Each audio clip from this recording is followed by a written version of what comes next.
Jumpa lagi dengan saya Eros Perwita di channel The Investor, channel yang mengupas tentang dunia saham. Oke teman-teman sekalian, di video kali ini saya ingin sharing mengenai 3 saham yang menurut saya punya potensi akan terus naik paling tidak sampai akhir tahun 2020 ini. Cuman sebelum kita bahas 3 saham tersebut, teman-teman silahkan subscribe dulu bagi yang belum subscribe ya. Kemudian teman-teman silahkan masuk ke website saya eroseperwita.com ya, kunjungi website saya dan teman-teman dapatkan ebook analisa saham yang sudah saya bikin ya. Jadi saya sudah analisa 50 saham di mana masing-masing sahamnya sudah saya simpulkan harga wajarnya di berapa. Dan tentu saja dalam ebook tersebut data yang saya pakai sudah menggunakan data terbaru yaitu kuartal 2 tahun 2020 ini. Dan dapatkan juga 5 tools analisa saham secara gratis dengan cara bergabung di channel The Investor melalui aplikasi Tribelio, atau teman-teman tinggal klik linknya saja di dalam deskripsi video ini. Di bulan Agustus ini sudah banyak perusahaan yang sudah mengeluarkan publikasi kuartal 2 2020 ini ya, dimana disinilah ya, di laporan periode inilah kita akan bisa menilai apakah perusahaan survive atau tidak dalam menghadapi krisis yang diakibatkan oleh pandemi COVID-19 seperti sekarang ini. Dan kalau kita menggunakan metode PEG ya, atau Price to Earning Growth Ratio ya, di kuartal 2 inilah saat yang tepat untuk kita hunting saham yang masuk dalam kategori PEG rendah ya. Nah, apa itu PEG-nya? Teman-teman silahkan tonton video saya mengenai metode PEG. Ada di linknya juga di dalam deskripsi video ini. Jadi secara gampangnya kita akan mencari saham yang pertumbuhan laba bersihnya itu lebih besar daripada PER-nya. Dan jika kita bisa menemukan perusahaan dengan kondisi tersebut, maka potensi naiknya itu akan tinggi ya. Dan PEG ini ya saya gunakan dengan durasi waktu yang pendek, yaitu hanya 1 tahun saja. Sebelum kita bahas mengenai 3 saham tersebut, ada beberapa catatan ya. Yang pertama adalah perusahaan bisa mempertahankan kinerjanya paling tidak sampai akhir tahun. Yang kedua, untuk menghitung proyeksi sampai akhir tahun, saya hanya mengkalikan laba bersihnya dengan 2 kali. Ya, jadi kalau misalkan di kuartal 2 ini laba bersihnya tercatat 1 triliun, maka saya proyeksikan sampai akhir tahun labanya menjadi 2 triliun. Jadi hanya saya kalikan 2 kalinya. Karena nanti kita akan menghitung PER-nya dengan menghitung earning sampai akhir tahun ya, menghitung laba bersihnya itu sampai akhir tahun.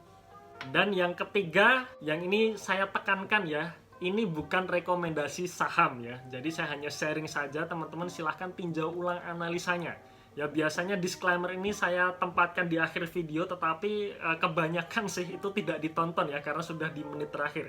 Makanya saya sampaikan dulu di depan ya. Ini bukan rekomendasi saham, silahkan teman-teman tinjau ulang analisanya. Nah, kira-kira apa 3 saham tersebut? Nah, silahkan teman-teman lihat di gambar berikut. Yang pertama adalah AALI atau Astra Agro Lestari. Nah, pertama-tama kita lihat chartnya ya, chart pergerakan harga sahamnya, trennya memang sedang naik. Ya, trennya sedang naik. Kalau teman-teman tonton video saya mengenai potensi AALI terbang tahun 2020, kira-kira 4 bulan yang lalu, saat itu harganya masih 6.100 dan sekarang sudah berada di 9.700 ya pada penutupan tanggal 6 Agustus 2020. Ini adalah laporan laba rugi Astra Agro Lestari kuartal 2 tahun 2020. Nah, teman-teman lihat di 3 pos ini. Yang pertama adalah revenue atau pendapatan. Pendapatannya tumbuh 7%. Kemudian laba brutonya atau gross profitnya tumbuh 79% dan net profit atau laba bersihnya tumbuh 796%. Jadi pertumbuhan laba bersih yang sangat signifikan di saat kondisi krisis seperti ini. Ini merupakan hal yang luar biasa menurut saya. Di harga 9.700 yaitu pada penutupan tanggal 6 Agustus tahun 2020 ya, hari Kamis kemarin, itu menandakan PBV-nya 1 kali. Dan kalau kita annualize-kan ya per secara tahunannya, maka per-nya menunjukkan angka 22 kali. Jadi kalau kita bandingkan per 22 kali dengan pertumbuhan laba bersih 796%, maka ada chance untuk naik paling tidak sampai akhir tahun. Kemudian yang kedua yaitu saham Inco ya, atau Vale Indonesia Tbk. Nah, saham Inco ini juga pernah saya bahas di video saya beberapa waktu yang lalu yang judulnya adalah pemerintah caplok 20% saham ini, gimana prospeknya. Nah, saat itu harganya masih di 2.800 dan pada penutupan tanggal 6 Agustus 2020 harga saham Inco ditutup pada harga 3.690 ya. Dan kalau kita lihat chart secara hariannya menunjukkan kenaikan. Nah, kita lihat laporan keuangan kuartal 2 tahun 2020 pada laporan laba rugi. Nah, di sini kita lihat 3 pos ini ya. Pertama, revenue atau pendapatannya tumbuh 23%. Kemudian gross profit atau laba brutonya tumbuh 278% dan net profitnya atau laba bersihnya tumbuh 304% dari minus 26 juta dolar menjadi surplus 53 juta dolar ya. Nah, di harga 3.690 menandakan atau menggambarkan PBV sebesar 1,3 kalinya, dan kalau kita hitung secara per tahunannya itu menunjukkan angka per 22 kali. Jadi antara per 22 kali dengan pertumbuhan laba bersih yang 304%, maka saya menganggap ada chance untuk naik paling tidak sampai akhir tahun. Kemudian yang ketiga ada saham LSIP atau PP London Sumatera Indonesia ya. Di sini kita lihat chartnya juga menunjukkan naik ya, secara harian juga naik.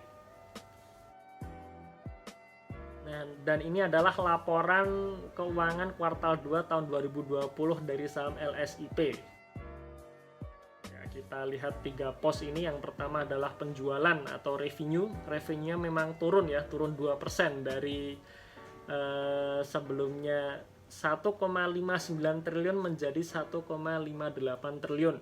Kemudian untuk laba bruto atau gross profitnya itu tumbuh 57% dari 175 miliar menjadi 276 miliar.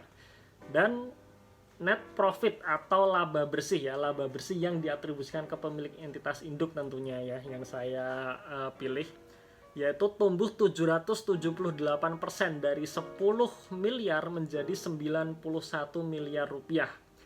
Di harga 980 yaitu pada penutupan tanggal 6 Agustus 2020 menggambarkan PBV dari LSIP ini sebesar 0,8 kali, dan secara tahunan pernya itu menunjukkan angka 14 kali. Jadi 14 kali per dengan pertumbuhan net profit yang 778%. Itu saya juga menganggap masih ada chance untuk naik paling tidak sampai akhir tahun.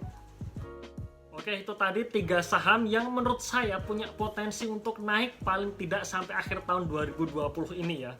Saya menganggap jika pertumbuhan laba bersihnya itu sangat signifikan dibandingkan dengan pernya, jadi antara pertumbuhan laba bersih dengan pernya itu masih besar pertumbuhan laba bersihnya, maka saya menganggap chance untuk naik sampai akhir tahun 2020 ini masih besar. Tapi apakah benar-benar terjadi atau tidak, ya tentu saja saya tidak tahu ya. Kalau kita mau trial and error, kita bisa gunakan dana yang sedikit dulu ya, yang artinya ketika terjadi penurunan harga saham yang signifikan itu tidak menggerus kinerja dari keseluruhan portofolio kita. Nah, itu yang menurut saya lebih baik dan lebih bijaksana ya dalam pengelolaan portofolio. Oke, mungkin itu sekilas review 3 saham kali ini teman-teman sekalian ya. Silahkan share video ini jika dirasa bermanfaat. Jangan lupa ikuti workshop online course saya ya melalui website saya eroseperwita.com. Dan tunggu video saya selanjutnya. Salam Passive Income.